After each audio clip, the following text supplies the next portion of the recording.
So this is the response from the fact that you got to keep the narrative alive that anti-Semitism is the biggest problem we have right now. So as Trump is tweeting out, we have a ceasefire agreement, and he's blessing everybody. We saw the tweet. He's blessing. Let's bring it back up, actually.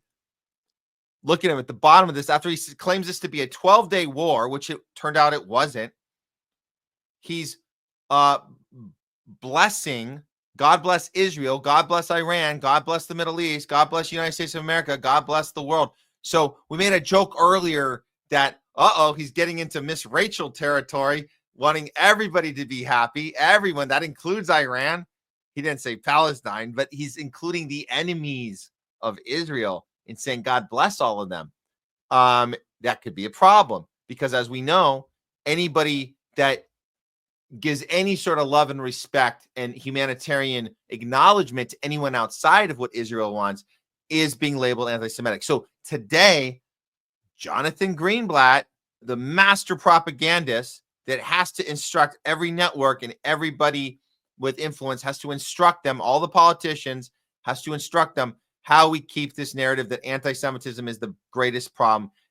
This is what happens when he's given the question of, isn't there nuance? Isn't there a difference between being critical of Israel? And by the way, Trump has been critical of Netanyahu.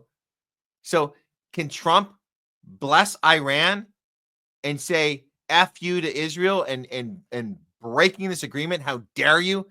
Can our own president do that without being anti-Semitic? It's weird because people that are blessing Palestinians and saying F you to Netanyahu in the street are being called anti-Semitic. So how do you make sense of that? Jonathan Greenblatt, go on CNN and tell us how you make sense of that. And I guess we'll listen because you know what's right. Here we go. I have a question. As a Jew myself who is very involved with Reform Judaism and goes to synagogue and is committed to Judaism, is there space to criticize Netanyahu without criticizing the other Jews? Is there a space to? And I'm wondering if you can speak about that, because I think that's a real, I don't know necessarily that Netanyahu has the backing of many Israelis, because we see a lot of Israelis are maybe not so happy with some of how he operates. And I'm wondering if you could talk about that, because that's a real disconnect that a lot of us have. So there's a few things to unpack here. So first of all, I'm definitely not an expert on Israeli politics. And I know that his approval numbers were quite low before and then immediately after October the 7th. But from what I understand, Molly, they're quite high now. Israelis of both sides of the spectrum, people like Ehud Barak, who's certainly not a fan of Bibi, or Ehud Olmert, not a fan of Bibi, have said very clearly, and even the way he's doing the war in Gaza, said very clearly we needed to deal with Iran, and they're appreciating that. So I'm seeing that the Israeli public is very positive on this latest round, because Iran keeps saying Israel's a cancer, Israel's a tumor, we want to destroy it. Well, they're not doing that. And by the way, the public opinion, he's lying. The public opinion of Netanyahu goes down further and further every day in Israel, further and further. They can't walk down the street. His family can't walk down the street without being people coming up to him in Tel Aviv and saying, "What are you doing? Why the hell are you bombing Iran? Why are you putting us in this situation? What the hell is the matter with you?" So no, he's lying to you that the public opinion is turning. It's turning the other direction against him. So his premise is a lie to begin with. But yeah, let's see how he spins out of this. And part of me is thinking it's great on one hand that the anchor asked that question, but on the other hand, it seems like that was designed. Like, you can ask the question because people want to know, and then you're giving him cover because you're not going to respond to the question. You're just going to let him babble on for 2 minutes and not do a follow-up, which is sometimes useful to do that. Make it look like you're getting pushback and then correct the record and everybody nod their head. Oh, thanks for explaining it to us. Now we can keep sending people to El Salvador for having free Palestine signs. Now we can keep arresting students. We can keep canceling people on social media. We can keep shaming them, having them lose their job. We can even have college students who protest at their graduation, make sure they don't get jobs when they try to go into the job force. We will blackball them. We can keep doing that just as long as you just tell us why any of this makes sense, because it doesn't actually make any sense. Now, that being said, there is a lot of space to criticize policies of the Israeli government, the way they're prosecuting the war in Gaza, the way the prime minister has pushed for judicial reform. Like, there's lots of ways to criticize the Israeli state and not to demonize Israelis. Yeah, to take on policies of the country without delegitimizing it or questioning its existence. So, look. But that's the whole point. That's what Palestine is. Free Palestine is challenging the Israeli government and the American government for funding a genocide. That's what it is. You're telling us that it's okay to protest right now, but somehow you're maneuvering around it and saying, well, when we decide it's not the right way, we will make an example of you. We will decide, but we'll come on. And a correction, it's not CNN. He's on MSNBC telling us, oh, it's totally fine. The part he's not saying is, if we say so, we will decide what is acceptable, what isn't. And it will be personal. It will be case by case. There is no rule. There's no actual standard. If we applied a standard, then we couldn't get away with all the bullshit we're doing. We couldn't get away with making out these protests to look like Hamas supporters and the terrorists and they're against. So yeah, okay. So this makes sense on paper, but it's not. None of this is true. You're lying to us. Look, ADL does that. Lots of American Jews do that. But in this moment, what I'm focused on really are how the fringes, like the woke right, the Tucker Carlsons, the Steve Bannons, the Candace Owens, and the sort of radical left, the Hassan Pikers, and people like Mehdi Hassan, unfortunately, Max Blumenthal, have been fomenting anti-Semitism, blaming this war on the Jews. No, they're not. None of them are doing that.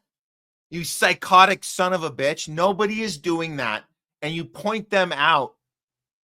Max Blumenthal, Hassan Piker, you call the woke right, Tucker, Candace, and these radical lefties, woke right, radical left.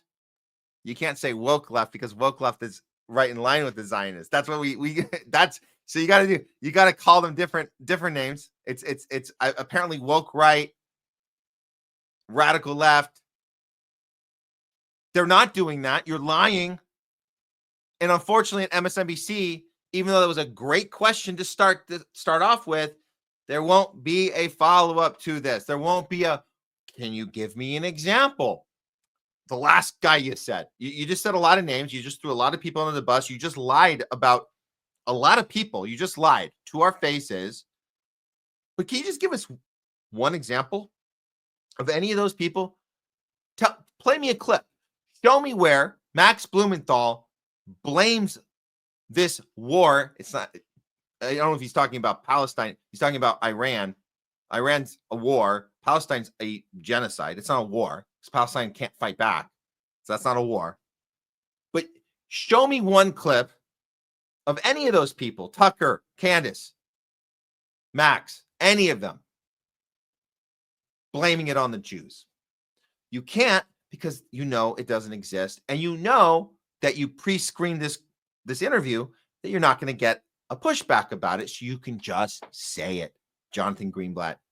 These are the most crooked, psychotic manipulators of propaganda and censors of free speech on the planet that infect our media, infect our education system, infect everything.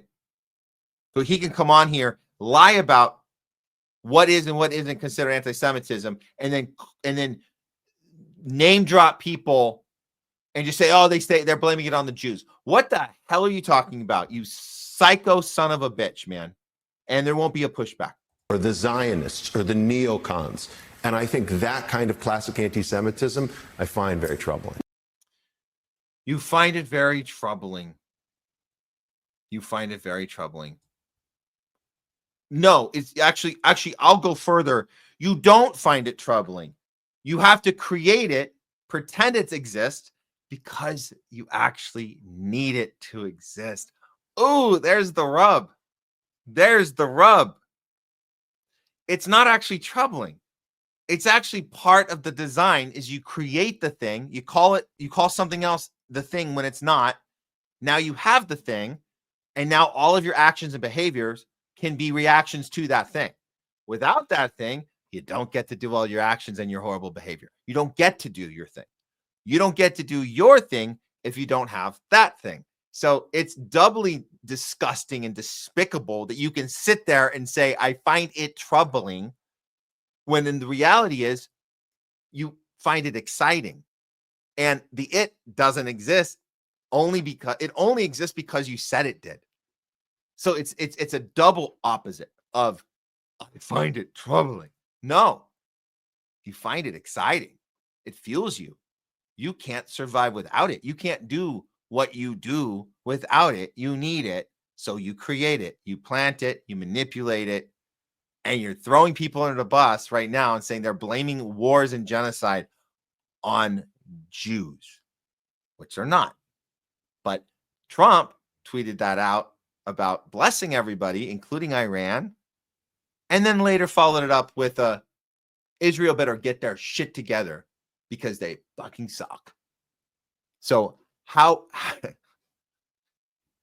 is the president not anti-Semitic by your definition? If you're going to say Max Blumenthal is, who by the way doesn't talk like that with that foul mouth. He doesn't talk like that. Very, very articulate. All of them are. All of them have. I have to say, Tucker, Candace, the whole list, they have been extremely articulate of how they describe. Tucker, out of all of them, is the most scared that he trembles when he gets into that. I got to be careful. I got to be careful. So we're not buying your bullshit anymore, Jonathan Greenblatt. Great start off question, no follow-up question, but maybe that was by design.